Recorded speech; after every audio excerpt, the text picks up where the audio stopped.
I'm going to need some help with this one because after watching this 26-minute video, I need like some sort of crazy pills to come back to reality. What's going on, guys? Welcome to another episode of Smash JT. Think about the 3 most untrustworthy people in the gaming industry and imagine that they were trying to tell you to trust them. You can cut the irony with a knife. Anyways, these 3 all got together and held a seance to bitch about gamers because apparently anyone that wants to play a game that they enjoy is the problem because they aren't willingly allowing these consultancy firms to inject DEI into them. And because of that, unfortunately, guys, I got some bad news for you. Gamers are the enemy. Smash JT. Hit that subscribe, give me a like, and check out smashjt.com for the full article discussing this ridiculous slog of a video that I got through for you. It will break down the highlights, or I guess you could say lowlights from it, so that you don't have to sit through it. If you want to, I'll link it in the video description below as well, but trust me, you're not missing anything. Black Girl Gamers, a consultancy group, if you will, recently held their Online Summit 2024, where they held a number of interviews about the video game industry, and one particular video stood out to me as a bit peculiar. That one being breaking down the Gamergate, the toxic side of gaming culture. Jay-Ann Lopez, the CEO of Black Girl Gamers, Kim Belair, the CEO of Sweet Baby Inc., and Parrish, a staff writer for The Verge, held their Online Summit 2024. Their event was supposedly a platform for authentic, real conversations about the industry. But in reality, it was anything but that. One, it also shows that the work that we do needs to happen. The writing on the marginalized communities in gaming needs to happen. The consultation for games needs to happen because the small community, though they are small, they are loud, and we do need to have our contrasting narratives out there.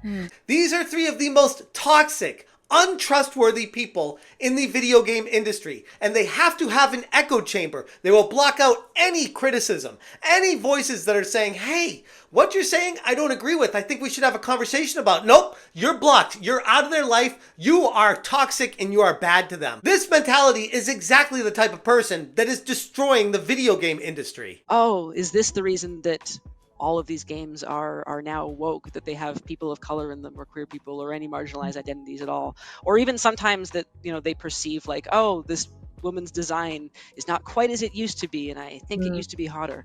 So there's a lot of stuff that's been put on us, both things that we did work on, things that we didn't, and then we kind of just became shorthand for the wokeification, quote unquote, of gaming. The panel pretended to invite discussion and dialogue, but it only served as a megaphone for these 3 participants to perpetuate their own biased narrative while continuing to stifle any dissenting voices whatsoever. And here's the real kicker. Before I even get to the video itself and some of these ridiculous clips and things they said, because trust me, you're not even going to believe what they said, they didn't even open up their comment section. Well, I mean, I guess technically comments are turned on, but do you see something interesting here? There's over 3,000 views and only 1 comment.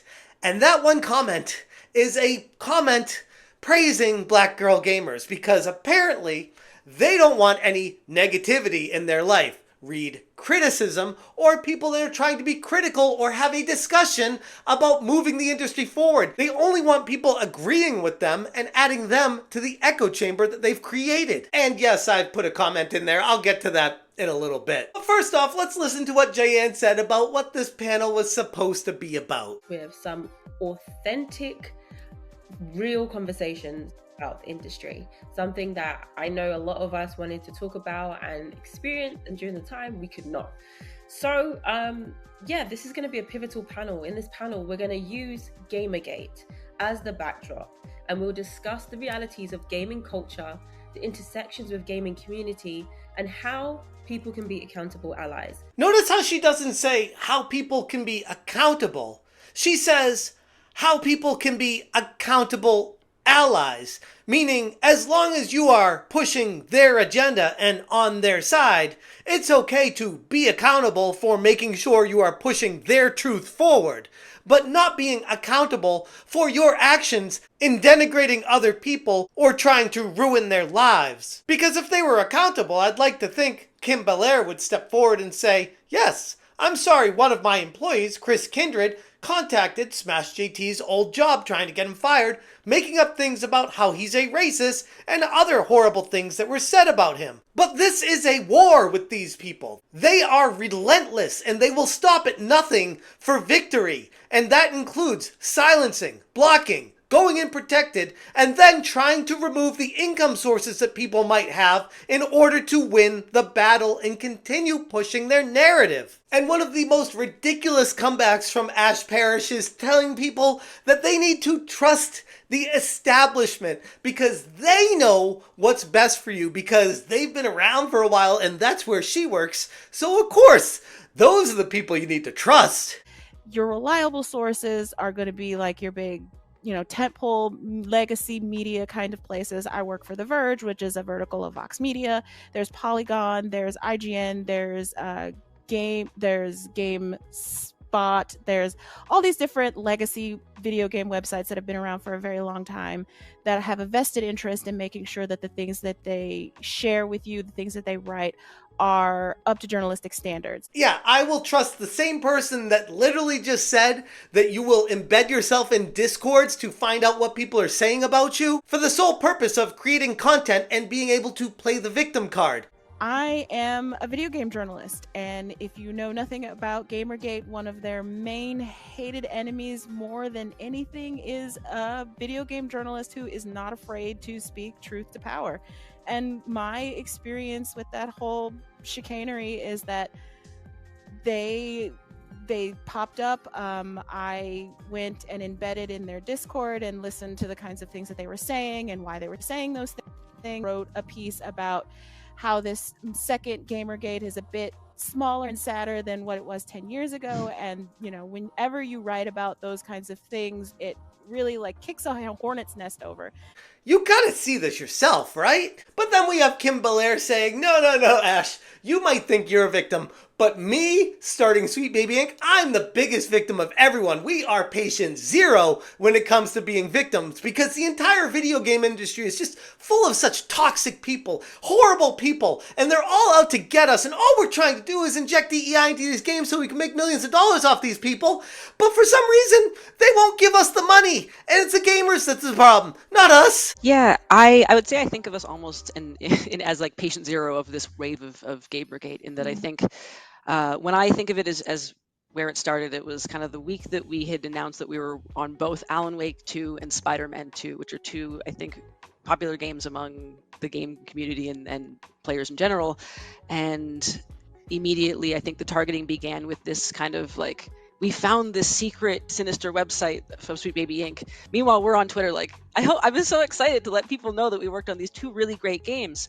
And the assumption was essentially made that our work on that had not been story or narrative or character related. It had been to make a Black character exist in Alan Wake 2 and I think to put pride flags in Spider-Man 2. And then apparently her company was unfairly targeted for wokeifying games? And that was kind of the assumption that we had wokeified the video games. And then that led to, as a company, we worked on over 80 games together. So there was plenty of fodder for people to start going, oh, is this the reason that all of these games are now woke, that they have people of color in them or queer people or any marginalized identities at all? Or even sometimes that, they perceive oh, this woman's design is not quite as it used to be, and I think it used to be hotter. A constant theme you'll see throughout this is none of these people take any accountability whatsoever. When it comes to the impact of forced diversity on storytelling and the game quality, Kim doubles down, framing her critics as bigots who simply can't handle change.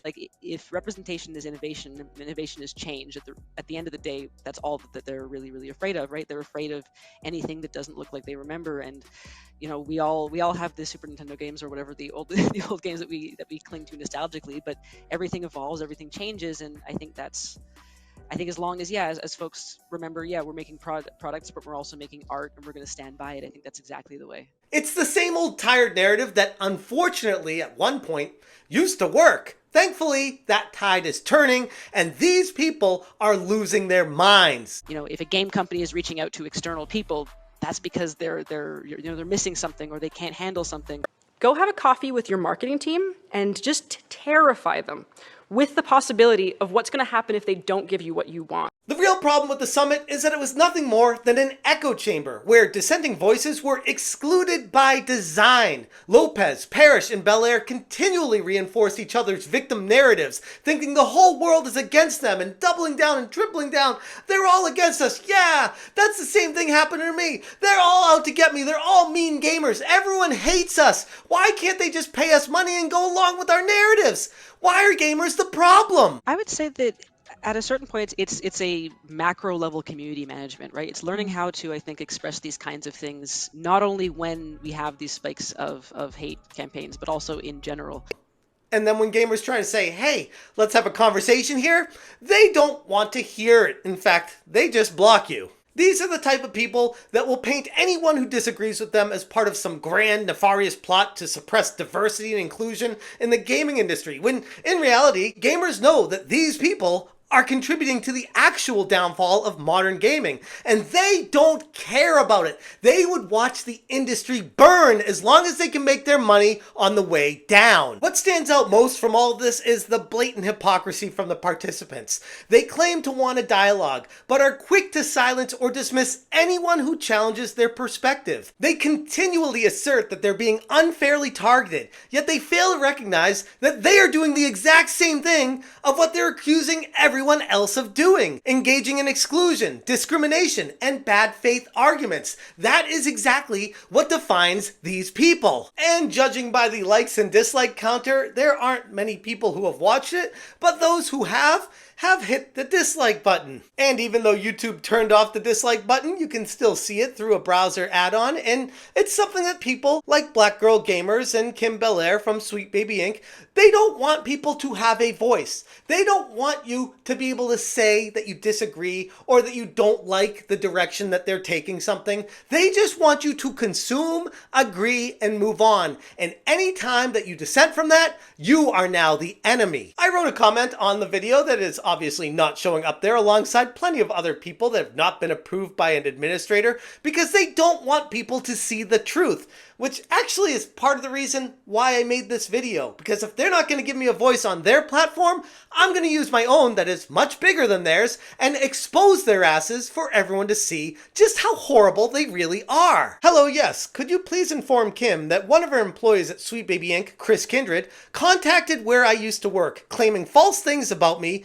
in an attempt to get me fired. I feel like that qualifies as harassment, and I'm strongly against that. It is important that we hold everyone to higher standards. Oftentimes, the frustrations from Gamergate 2 stems from one-sided discussions like this one here, without accountability from yourselves as well. You are not holier than thou, and in fact, do stoop to the same levels or worse than the very people you claim that are the problem. Like when Black Girl Gamers sent that cease and desist to that Park Place for reporting accurately on a story that they didn't like. Let's all try to be better, starting with yourself. And obviously, they didn't want people to see that information out there, so they didn't approve that comment.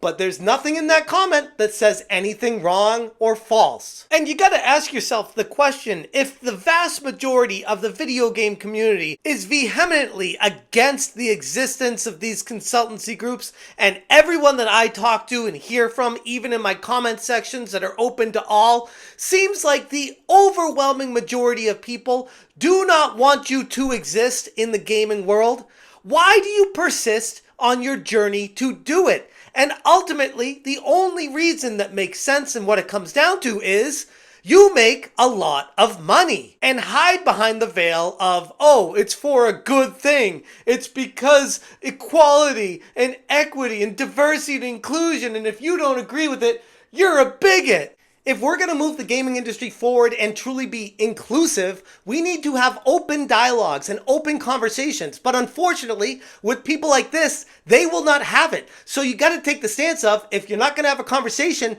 you need to get out of the industry because we feel like you are ruining it and you will not talk to us. And right there is exactly the epicenter of the problem of all of this. Until people like this are willing to have an open dialogue and actually discuss and have a genuine exchange of information and ideas to find out where people are at, then their claims of fostering authentic conversations will remain nothing more than hollow words. And honestly, I'm not going to hold my breath.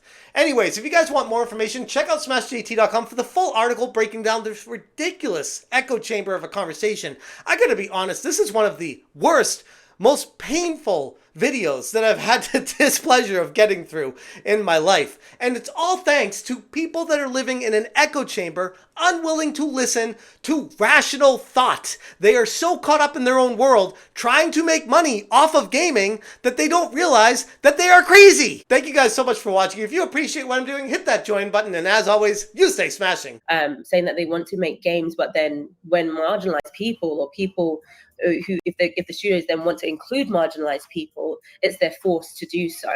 Yeah, and I was then actually again, marginalized people, and two of them have CEO as a title in whatever kind of podcast this is. Just keep that in mind. Marginalized CEOs. Only in America or even Canada can you have something called a marginalized CEO, bro. Only, I swear to God, a marginalized CEO. When the fuck would we ever hear that?